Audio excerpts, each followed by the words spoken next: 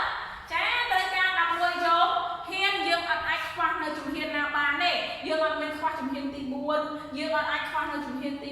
8គឺយើងអត់អាចខ្វះនៅចន្លោះជំហានណាមួយទេគឺយើងត្រូវតែសរសេរឲ្យគ្រប់ជំហានរបស់វាទៅបានចេញមកលេខ28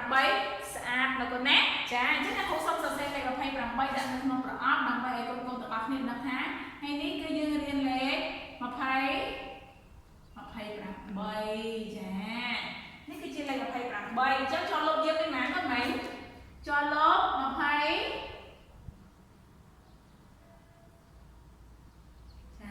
ជាប់លុប25ចាអញ្ចឹងអ្នកគ្រូនឹងនាំកូនទាំងអស់គ្នាមកមើលការសរសេរលេខ28ដើម្បីឲ្យកូនដឹងពីរបៀបសរសេរដើម្បីឲ្យកូនសរសេរមកបានស្អាតតោះឥឡូវលេខ28អ្នកគ្រូសរសេរអញ្ចឹងលេខ2តូចបែបនេះប៉ុន្តែលេខ8ធំត្រឹមត្រូវអីកូនចាទោះវាត្រឹមត្រូវលេខ2នៅពីមុខលេខ8មែនប៉ុន្តែលេខ8នៅខាងក្រោយធំអញ្ចឹងមើលទៅឃើញស្អាតអត់ទេចាអត់ស្អាតទេអញ្ចឹងពេលកូនសរសេរកូនសរសេរបែបនេះណាកូនណាចាហើយចុះបើយើងសរសេរលេខ2ធំវិញណាឥឡូវអូនសរសេរលេខ8តូចទេប៉ុន្តែអូនសរសេរលេខ2ធំវិញត្រូវអីកូនចាអត់ត្រឹមត្រូវទេចាហើយចុះបើហើយអ្នកគ្រូឥឡូវអូនសរសេរលេខ2និងលេខ8ប៉ុនគ្នាប៉ុន្តែឥឡូវអូនសរសេរជាប់គ្នាវិញត្រូវអត់លេខ2ប៉ុនគ្នាជាប់គ្នាចេះវិញត្រូវអត់ហើយគ្រូអូនសរសេរប៉ុនគ្នាហើយចានេះក៏អត់ត្រឹមត្រូវដែរព្រោះអ្នកគ្រូបានធ្លាប់ប្រាប់កូនហើយថាការសរសេរលេខគឺយើងសរសេរវាក្បែរគ្នាមិនជាប់គ្នាហើយក៏នេះហើយចុះបើអូនសរសេរលេខ2លេខ8ប៉ុនគ្នាប៉ុន្តែវានៅមិនចេះម្ដងត្រូវអីទៅ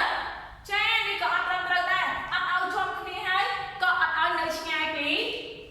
គ្នាដែរអញ្ចឹងយើងត្រូវតែសរសេរវានៅក្បែរគ្នាប៉ុន្តែមិនជាប់គ្នាអញ្ចឹងអ្នកគ្រូសុំសរសេរលេខ28មួយទៀតឲ្យកូនមើលចាលេខ2ចានេះខ្ញុំឃើញហ៎លេខ2និងលេខ8ប៉ុនគ្នាមិនឆ្ងាយពីគ្នាហើយក៏មិនជាប់គ្នាដែរអញ្ចឹងកូនសរសេរបែបនេះគឺត្រឹមត្រូវណាកូនណាចាអញ្ចឹងការបង្រៀនលេខ28របស់អ្នកគ្រូគឺចាប់ទៅត្រឹមប៉ុណ្ណេះចាអញ្ចឹងអ្នកគ្រូសូមសួរកូនបន្តិចតែថ្ងៃនេះអ្នកគ្រូនាំកូនទាំងអស់គ្នាស្គាល់ពីចំនួនលេខប៉ុន្មានគាត់លេខណាចាគឺលេខ28ហើយលេខ28យើងមានលេខប៉ុន្មានខ្លះគាត់មានលេខ2និងលេខ8ហើយអ្នកគ្រូបានដាក់រូបភាពពីថ្ងៃនេះចាគឺជាប់លុបអ្នកគ្រូមានប៉ុន្មានគាត់ជាប់លុប28ចាហើយចុះលេខ28របស់អ្នកគ្រូយើងត្រូវការប៉ុន្មានជំហានដើម្បីសរសេរលេខ28បានគាត់ត្រូវការ11ជំហានចាហើយអ្នកគ្រូសង្ឃឹមថាកូនទាំងអស់គ្នានឹងបានធ្វើទៅការផ្ទះផ្ញើមកអ្នកគ្រូទៀងទាត់ពេលវេលាហើយស្អាតណាកូនណាចាព្រោះឥឡូវកូនសិស្សអ្នកគ្រូសរសេរអក្សរនិងលេខបានស្អាតមែនតើព្រោះត្រៀមដល់ថ្ងៃទី1ឯងគាត់ណាចាអញ្ចឹងអ្នកគ្រូសូមផ្ដាំផ្ញើកូនមួយទៀតទាក់ទងជាមួយនឹងការការពារខ្លួនពីជំងឺ COVID-19 គឺកូនទាំងអស់គ្នាត្រូវលាងដៃឲ្យបានញឹកញាប់ហើយពេលកូនចេញក្រៅកូនត្រូវពាក់ម៉ាស់មានអាល់កុលឬក៏ជែលតា